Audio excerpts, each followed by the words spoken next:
What happens when someone smashes into a truck but then claims that they're not responsible for it because they suffered from a sudden medical emergency which caused them to cause the crash, and it had nothing to do with their ability to drive or paying attention?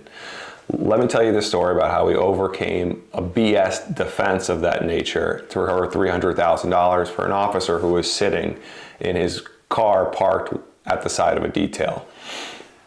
What we did is we investigated that claim. So what happened is this car was driving a truck, a commercial truck that was going around a bend, went off the road and smashed right into the back of the officer's private vehicle in the side of a coned off work zone.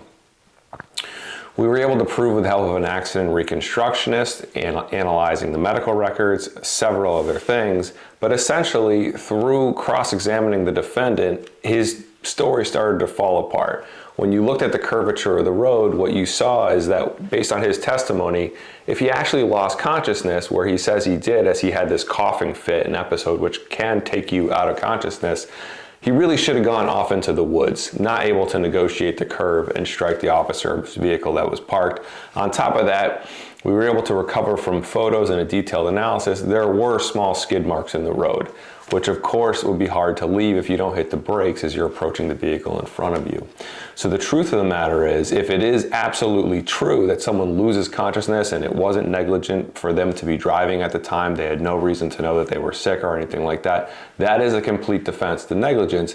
But in this case, we were able to show that it was a concocted defense, as so many things are when insurance companies and everyone else gets involved. It gets extremely nasty. It gets down and dirty. It takes years. It takes a long fight, but we were able to recover $300,000 for this officer who was significantly injured through no fault of his own and through the fault of that other driver who tried to lie his way through it with the assistance of his insurance company.